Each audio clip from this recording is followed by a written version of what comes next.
இல்ல குழந்தையே, என்று அப்பன் நான் ஆசையாக உன்னிடத்தில் ஒரு விஷயத்தை சொல்ல வந்திருக்கின்றேன். அது என்னவென்று கேட்டால் நிச்சயமாக அப்பன் சந்தோஷம் இல்லது போனால் உன் அப்பன் நான் மனவேதனை அடைந்து உன் மீது கோபம் சென்று விடுவேன். அப்பன் கோபம் எந்த அளவிற்கு உன்னை பாதிக்காது.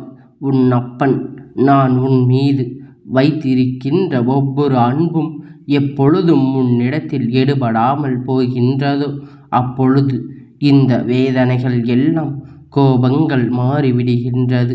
அதுதான் உன் மீது கொள்கின்ற சொல்ல கோபம்தான் என் பிள்ளையே. இந்த கோபம் நீ உண்மையான கோபமாக மாறிவிடுவதற்கு முன்பாக அப்பன் உன்னை தேடி வந்து சொல்கின்ற விஷயத்தை என்னவென்று நீ தெரிந்து கொள்ள வேண்டும். நான் ஆசையாக ஒரு விஷயத்தை சொல்ல நினைக்கின்றேன் என்றால் நிச்சயமாக அதில் இருக்கின்றது என்னவென்று நீ தெரிந்து கொள்ள வேண்டும் அல்லவா என் பிள்ளை. இந்த வாழ்க்கையில் உனக்கு தேவையில்லாத ஒரு 3 செயல்கள் இருக்கின்றது. இந்த செயல்களை நீ காலம் முழுவதும் செய்து கொண்டிருக்கின்றாய்.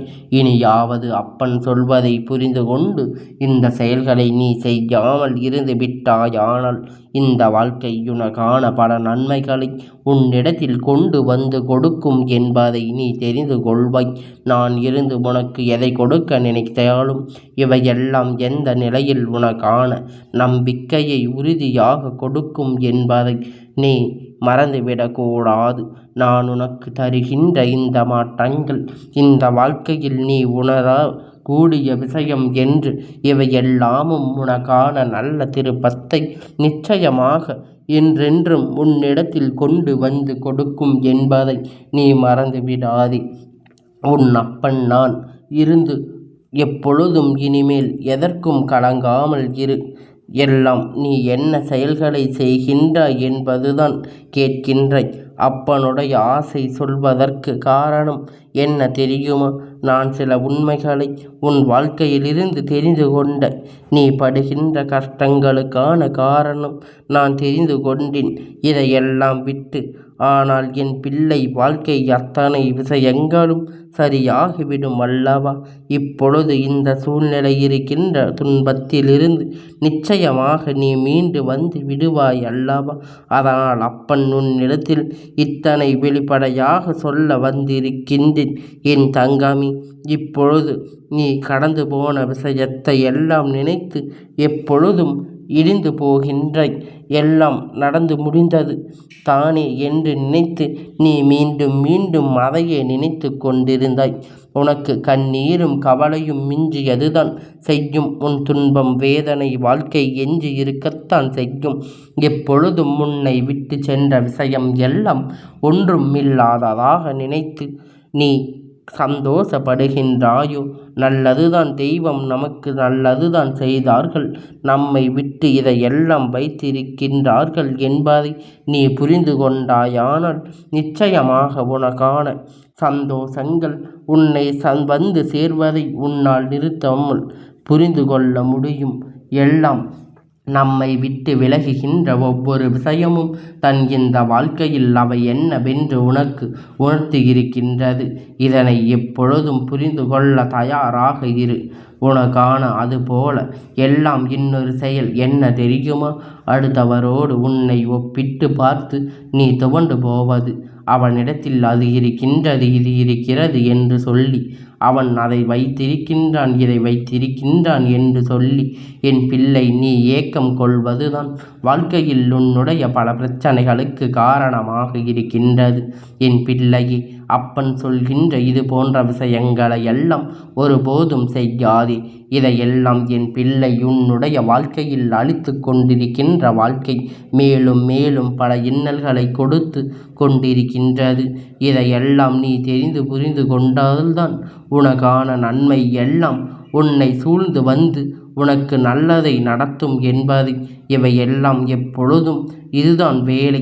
அடுத்தவர்களோடு ஒப்பிட்டு பார்த்து கொண்டிருக்கின்றார் என்று சொல்லி இதுவெல்லாம் உன்னை விட்டு விலகிவிடும் என்பதனை நீ மறந்துவிடக்கூடாது.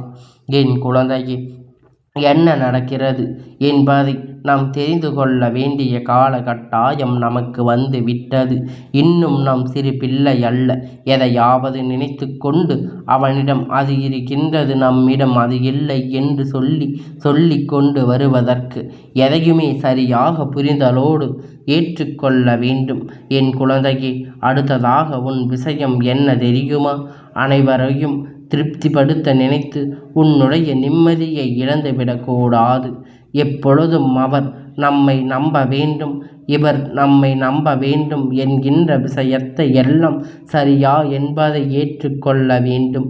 நம்மை இவர் புரிந்து கொள்ள வேண்டும் என்பது போன்ற விஷயங்களை எல்லாம் செய்து உன் வாழ்க்கையில் நிச்சயமாக நீ அடுத்தவர்களைத்தான் திருப்திப்படுத்த நினைக்கின்றாய். நீ உன்னை எப்பொழுதும் திருப்திப்படுத்தவே உனக்கு எல்லாம் திருப்திகரமாக தான் உன் வாழ்க்கையில் இருக்கவில்லை. இனிமேல் நீ அடுத்தவர்களையே எண்ணிக்கொண்டு எந்த ஒரு செயலையும் செய்யாமல் நின்று கொண்டிருப்பாயானால் இந்த வாழ்க்கையில் நீ விரும்பிய விஷயம் எதுவானாலும் உனக்கு கிடைக்காமல் போய்விடும் என்பதனை முதலில் நீ புரிந்து கொள்ள வேண்டும். என்ன நடந்தது, ஏது நடந்தது என்பதை நீ உணர வேண்டிய தருணம் உனக்கு வந்து விட்டது.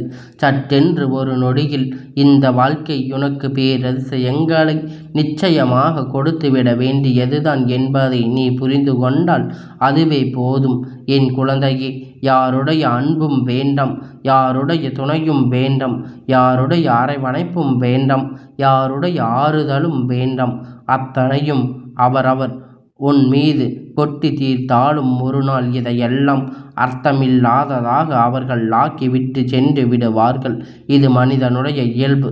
அதனால் எதை கொடுத்தாலும் அதை நீ பெரிதாக எடுத்து கொள்ளாமல் எந்த அளவில் உனக்கு தேவையான என்பதை நீ புரிந்து கொண்டு அதை உன் வாழ்க்கையில் நீ ஏற்றுக்கொண்டால் அதுவே போதும்.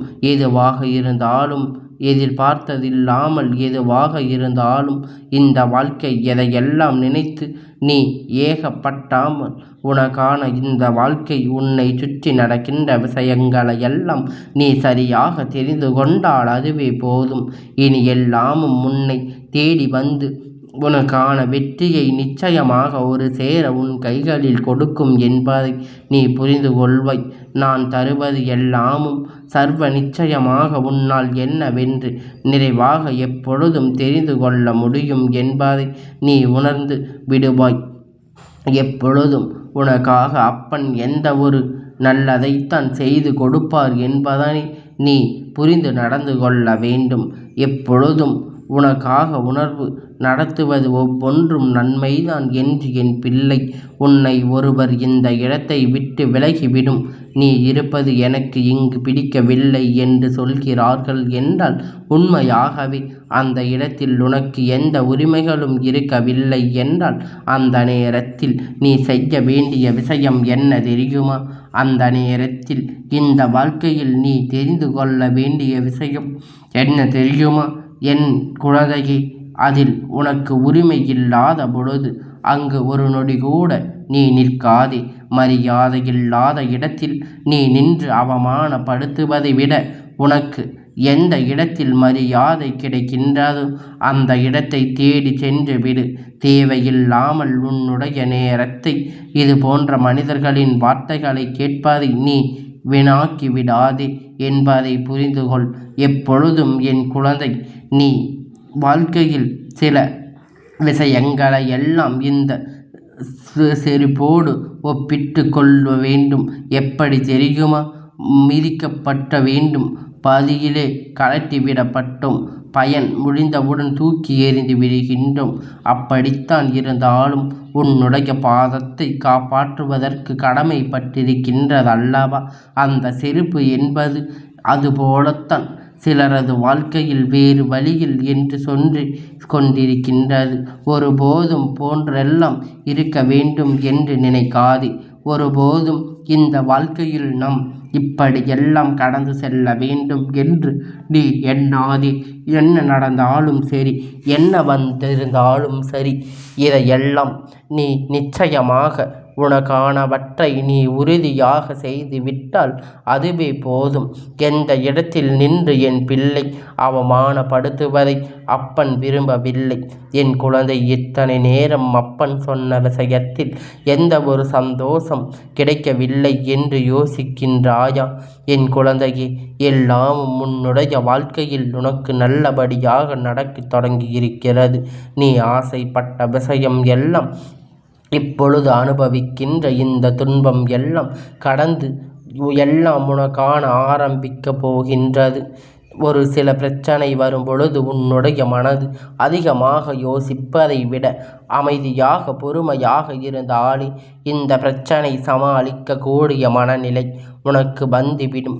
இந்த துன்பத்திலிருந்து விடுபடக்கூடிய மனநிலை உனக்கு நிச்சயமாக வந்துவிடும்.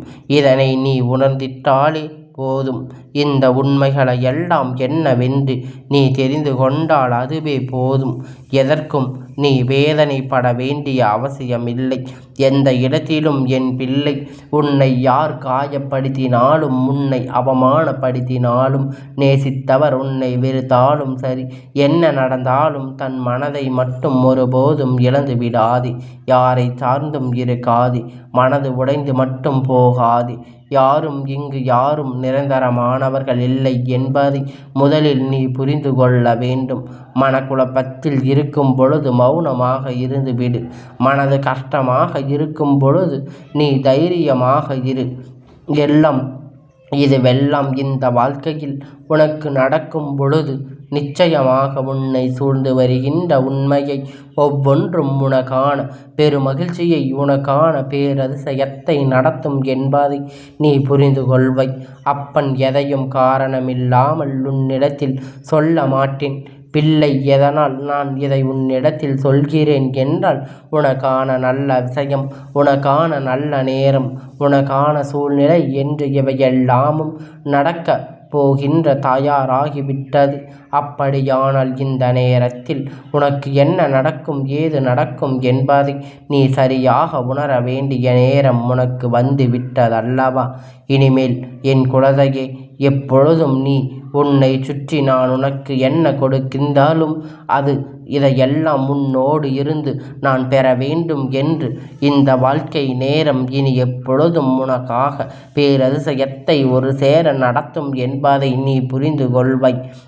என்ன குழந்தையே, எப்பொழுதும் நீ என்ன நினைத்தாலும் என்ன சொல்ல வேண்டும் தெரியுமா? தெய்வத்திடம் கஷ்டம் வரும் பொழுது நீ சொல்ல வேண்டிய விஷயம் இந்த ஒன்றுதான். இதை முழுதையும் எப்பொழுதும் நினைவில் வைத்துக்கொள். என்னுடைய ஒரு ஆளாக மதித்து ஒன்றல்ல இரண்டல்ல ஆயிர கஷ்டம் எனக்கு ஒதுக்கி வைத்திருக்கின்றாயே, அதற்கு நன்றி கடவுளே என்று ஒருமுறை நீ சொல்லிப்பார். அப்பொழுது தெய்வம் நிச்சயமாக மனதார உன்னை தேடி வரும். நம் பிள்ளைகள் நம் கொடுக்கின்ற கஷ்டத்தை சந்தோஷமாக ஏற்றுக்கொள்கிறார்கள் என்று நிச்சயமாக இந்த வாழ்க்கையில் உனக்கான நன்மைகளை எல்லாம் ஒரு சேர கிடைக்கும் என்பதனால்தான் இனி உனக்கான மாற்றங்கள் ஒவ்வொன்றும் உன்னை நிச்சயமாக நிறைவாக வந்து சேரும் என்பதனால்தான் நடப்பது எல்லாமும் உணர்த்திட வேண்டிய இந்த வாழ்க்கை உன்னை சுற்றி வந்து கொடுக்கக்கூடிய ஒவ்வொன்றும் ஒவ்வொரு உண்மையும் நீ நிச்சயமாக தெரிந்து கொண்டால் அதுவே போதும். எப்பொழுதும் என் குழந்தை, நல்லவனிடத்தில் ஒரு சிறு தவறு கண்டுவிட்டால் அதற்கான அவனை விட்டு விலகிவிடாதே. அதே நேரத்தில் தீயவனிடத்தில் பல நன்மைகளை கண்டவுடன் அவனோடு இணங்கிவிடாதே. நல்லவன் நல்லவனாக இருக்கின்றான் என்பது தீயவன் நல்லவனாக மாறுவது நிச்சயமாக சத்தியமற்ற விஷயம் என்பதை நீ புரிந்து கொள்ள வேண்டும். எல்லோருக்கும் ஏதாவது ஒரு காரணம் இருக்கும். அந்த காரணத்தை நாம் தெரிந்து கொண்டால் ஏற்றுக்கொள்ளலாம். ஆனால் காரணமில்லாமல் ஒருவரை தன் வழிக்கு கொண்டு வந்து விட வேண்டும் என்பதற்கு இவர்கள் போடுகின்ற இந்த நாடகத்தை எல்லாம் என் குழந்தை நீ விட்டு விடாதே. எப்பொழுதும் உனக்கு நல்லது நடக்கும். எப்பொழுது உனக்கு இந்த நேரம் உனக்கு நம்பிக்கை கொடுக்கும் என்பதை நீ புரிந்து கொண்டால் அதுவே போதும். உன்னை சூழ்ந்து வருகின்ற நான் இந்த வாழ்க்கை உனக்கு பெருமகிழ்ச்சியை கொடுக்கின்றது, நடத்துகின்றது என்பதை நீ புரிந்து கொள். இனி எப்பொழுதும் எதுவானாலும் இந்த அப்பன் உன் வாழ்க்கையில் சொல்லக்கூடிய விஷயங்கள் ஒவ்வொன்றையும் நீ சரியாக தெரிந்து கொண்டால் அதுவே போதும். எந்த நிலையிலும் நான் உன்னை விட்டு விலக மாட்டேன் என்பதை முதலில் நீ உணர்ந்து கொண்டால் அதுவே போதும். இனி எப்பொழுதும் உனக்கான எல்லாமும் நம்பிக்கைகளையும் நிச்சயமாக ஒட்டுமொத்தமாக உன் வாழ்க்கை நிச்சயமாக நிறைவாக கொடுக்கும் என்பதனை நீ தெரிந்து கொள்வாய். எப்பொழுதும் இந்த அப்பன் நல்லது நடக்கப் போகின்றது என்பதை நீ புரிந்து கொண்டால் அதுவே போதும். என் செல்ல குழந்தையே, இந்த அப்பனுடைய ஆசீர்வாதங்கள் என்றென்றைக்கும் உனக்கு முழுமையாக கிடைத்து கொண்டே இருக்கும்.